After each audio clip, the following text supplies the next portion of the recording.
సంవత్సరాల తరబడి ఎన్ని మందులు వాడినా మీ మోకాల నొప్పులు తగ్గట్లేదా? ప్రాణ పెయిన్ క్లినిక్ లో అత్యాధునిక చికిత్స. ప్రస్తుతం మనతో పాటు ఉన్నారు తిరుమల తిరుపతి దేవస్థానం మాజీ ప్రధాన అర్చకులైనటువంటి రమణ దీక్షితులు గారు. ఒక్కసారి తిరుమల తిరుపతి లడ్డూ ప్రసాద వివాదంపై ఆయన ఏమంటారో ఆయన మాటల్లోనే విందాం. సార్ నమస్తే అండి. సార్, లడ్డూ ప్రసాద వివాదం అంటే దాంట్లో కల్తీ జరిగింది అనేది వింటుంటే చాలా బాధాకరమైనటువంటి విషయం. హైందవ సమాజం మొత్తం కూడా బాధపడుతున్నటువంటి సంఘటన, ఆశ్చర్యం. అలాగే అసలు ఏం జరుగుతుంది, ఏం జరిగింది, ఎందుకు జరిగిందో కూడా అర్థం కానటువంటి పరిస్థితులు. మీరు చాలా సంవత్సరాలు అక్కడ ప్రధాన అర్చకులుగా స్వామివారి దగ్గర చేస్తున్నారు కాబట్టి మీరు చెప్పండి సార్, అసలు అట్లాంటి అవకాశం ఉంటుందా? ఒకవేళ ఉంటే ఎలా జరిగి ఉండొచ్చు? దీనికి పరిష్కారం ఏంటి సార్? భక్తులందరికీ చాలా విచారకరమైన, దుఃఖకరమైన విషయం కూడా. నా పట్టుకు నాకే ఇది చాలా పెద్ద షాక్ లాగా వచ్చింది. ఎన్ని రోజులుగా మనం కల్తీ అయిన నెయ్యితో తయారు చేసిన ప్రసాదాలు స్వామివారికి మనం నైవేద్యం పెడుతున్నాము మన చేతులతో అనేది నాకు చాలా బాధ కలిగించిన విషయం. మన ఇంట్లో మన పిల్లలకు, మన తల్లిదండ్రులకే మనం కల్తీ అయిన ఆహారం అయితే పెట్టం కదా. అటువంటిది భగవంతుడికి చేయవలసి వచ్చిందని చాలా బాధపడుతున్నాము. కానీ ఇందులో ఒక సంతోషకరమైన విషయం ఏమంటే, ఈ విషయం బయట రావడం ఒకటి, ఇప్పటి ప్రభుత్వం దాన్ని సరిచేయడానికి పూనుకోవడం అనేది ఒకటి చాలా సంతోషకరమైన విషయం. శుద్ధమైన ఆవు నెయ్యి చాలా వెల కలిగింది కాబట్టి ఆ వెల తగ్గించడానికో లేకపోతే వేరే లోకల్ వెండర్స్ కి ఒక అవకాశం ఇవ్వడం అవసరమో, ఏదో కొంతమంది ప్రలోభాల వల్ల, కొంతమంది ఉద్దేశపూర్వకంగా చేసిన దానివల్ల ఈ అపచారం జరిగింది. కల్తీ నెయ్యి కొనాల్సి వచ్చి దాంతో లడ్డూలు తయారు చేయాల్సి వచ్చింది. బేసిక్ గా అటువంటి వారికి సనాతన ధర్మం మీద, ప్రాచీన సాంప్రదాయాల మీద నమ్మకం లేకపోవడం, భగవంతుని మీద నమ్మకం లేకపోవడం, భక్తి లేకపోవడం, తర్వాత వచ్చే కోట్లాది మంది భక్తుల యొక్క మనోభావాల మీద కూడా ఒక గౌరవం లేకపోవడం, ఇవన్నీ కూడా కారణాలుగా ఉంటాయి. నా 50 సంవత్సరాల అనుభవంలో ఇలాంటిది ఎప్పుడు జరిగింది లేదు. కానీ ఇప్పటి ప్రభుత్వం అనుమతిస్తే ఇది కాకుండా ఇంకా కొన్ని అర్చక వ్యవస్థల్లో, ఆగమ వ్యవస్థల్లో అప్పుడు జరిగిన కొన్ని ఆలోచన లేని మార్పులన్నింటినీ కూడా సరిచేసి ఆలయానికి పూర్వ వైభవం తీసుకొచ్చి వచ్చే తరాల వాళ్ళకి ఆలయాన్ని పవిత్రంగా అందించడానికి నా ప్రయత్నం నేను చేస్తాననేది నేను ముఖ్యమంత్రి గారితో విన్నవించుకుంటున్నాను. స్వామి, ఇట్లాంటి అవకాశం అంటే చాలా రకరకాలైనటువంటి పరీక్షల అనంతరం మాత్రమే ఆ నెయ్యి కానీ ఏదైనా సరే అక్కడ వాడే పదార్థాలు వాడుతూ ఉంటారు.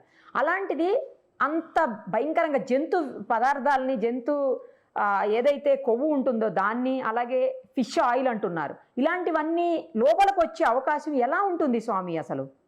ఈ 5 సంవత్సరాలు కూడా ఒక నియంత రాజ్యం జరిగిందమ్మా గుళ్ళో ఒక అధికారి వల్ల. అందువల్ల ఎవరు నోరు తెచ్చి మాట్లాడలేకపోయారు. నేను వెళ్ళి అదే అధికారిని కలిసి, అదే చైర్మన్ గారిని కలిసి చెప్పినా కూడా వాళ్ళు నా మాటలు లెక్క పెట్టలేదు. జరిగింది ఏదో జరిగిపోయింది, దాన్ని పూర్తిగా వాళ్లే బాధ్యత వహించాలి. స్వామి, పోటు అనేది చాలా పవిత్రంగా చూస్తారు. అక్కడికి వచ్చే ప్రతిదీ కూడా చెకింగ్ అయ్యే వస్తుందని అంటున్నారు.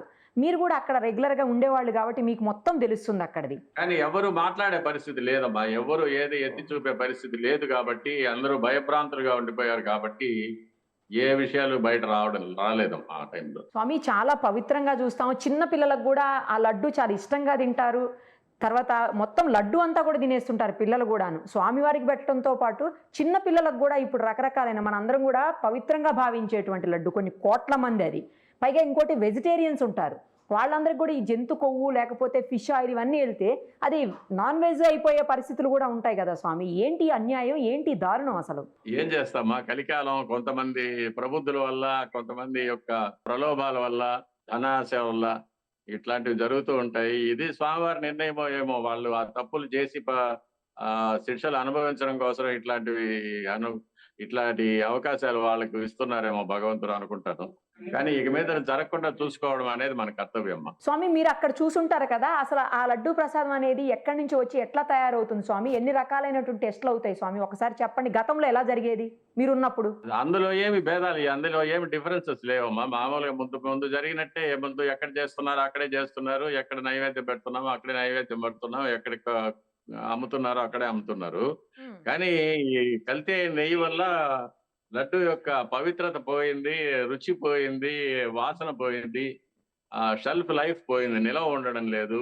ఇవన్నీ లోపాలు జరగడం వల్ల ఇందులో ఏదో కల్తీ జరిగిందనే అనుమానం చాలా మందికి వచ్చింది. చాలా రోజులుగా ఇది జరుగుతూ ఉంది, కానీ ఇప్పుడు బయటపడింది. దీనికి పరిష్కారం ఏంటి ఒక్కసారి ఫైనల్ గా చెప్పండి స్వామి, పరిష్కార మార్గం ఏంటి దీనికి? పరిష్కారాలు ఆగమ శాస్త్రంలో చూసి ఆగమ పండితులతో మాట్లాడి దీనికి ఏదైనా శుద్ధి కార్యక్రమాలు ఏమైనా చేయాల్సి ఉంటే చేస్తాం. కొన్ని కోట్ల లడ్డూలు ఇప్పటికే రెడీ అయి ఉంటాయి, వాటన్నిటిని కూడా విశ్వసనీయత వాటికి కూడా ఎంతవరకు ఉంటుంది స్వామి? లేదు, కోట్లు ఉండవు. రోజుకి 2 లక్షల లడ్లు అవి తయారు చేస్తారు. అవి కూడా ఈ మధ్య వర్షాల వల్ల జనం తగ్గిపోవడం వల్ల మిగిలిన దేవాలయాలకంతా పంపించేసామా. ఇప్పుడు పెద్దగా లడ్డూలు స్టాక్ ఉండవు. ఓకే, ఇక మీద ఇప్పుడు మళ్ళీ శుద్ధమైన నెయ్యితో తయారు చేస్తాం కాబట్టి ఇక మీద ఎటువంటి ప్రాబ్లం ఉంటుంది. రోజుకి ఎన్ని లడ్డూలు చేస్తారు స్వామి? సుమారుగా 2 లక్షల నుంచి ఎక్కువ చేస్తాం. అప్పుడు డిమాండ్ బట్టి ఓహో. వీకెండ్స్ అయితే ఎక్కువ ఉంటుంది, ఫెస్టివల్స్ అయితే ఎక్కువ ఉంటుంది, ఉమ్. మిగతా రోజు వీక్ డేస్ అయితే కొంచెం తక్కువ డిమాండ్ ఉంటుంది. సీసీ కెమెరాస్ అవన్నీ దాన్ని కూడా ఉంటాయా? నియంత్రించడానికి ఏదో చర్యలు తీసుకుంటూ ఉన్నారు. సీసీ కెమెరాస్ ఉంటాయా స్వామి? లడ్డు తయారు చేసేటప్పుడు ఆ ఇంగ్రీడియంట్స్ అన్ని కలిపేటప్పుడు ఉంటదా సీసీ కెమెరాస్? ఉండకూడదు. మా స్వామివారికి ప్రసాదాలు తయారు చేయడం ఎవరు చూడకూడదు, వాసన చూడకూడదు కూడా. ఓకే, స్వామివారికి నైవేద్యం అయ్యే వరకు. కానీ ఇంత అపవిత్రం అయిపోయిన తర్వాత ఏం చెప్పాలి స్వామి, ఎట్లా చెప్పాలి అసలు? కొన్నిటికి సమాధానాలు చెప్పలేమమ్మా. భక్తులకి చేసే వాటికి సీసీ కెమెరాస్ ఉంటాయా స్వామి? వాటికి కూడా ఉండవా? లేదమ్మా, నేను ఎప్పుడు అటువైపు వెళ్ళలేదు సార్. ఇప్పుడు సరే స్వామి, దీనికి పరిష్కారం ఏంటో ఫైనల్ గా చెప్పేయండి స్వామి, ఎట్లా పరిష్కారం ఏంటి మీ మీ ఉద్దేశం పరిష్కారం అదే, ప్రకారం ఆగమ పరిష్కారం? పండితులతో కలిసి ఆగమ శాస్త్రాన్ని చూసిన తర్వాత దీనికి ఈ అపచారానికి ఎటువంటి శుద్ధి కార్యక్రమం చేయాలనేది మేము నిర్ణయించుకుంటాము. తర్వాత మన భక్తులందరికీ అందరికీ కూడా ఒక విన్నపం ఏమంటే, ఇక మీదట ఇలాంటి తప్పులు జరగకుండా మనం అందరూ కూడా కలిసికట్టుగా ఉండి చూసుకోవాలి. భగవంతుడి సేవలో భాగంగానే ఇది చూసుకోవాలి. Thank you Swami, thank you so much.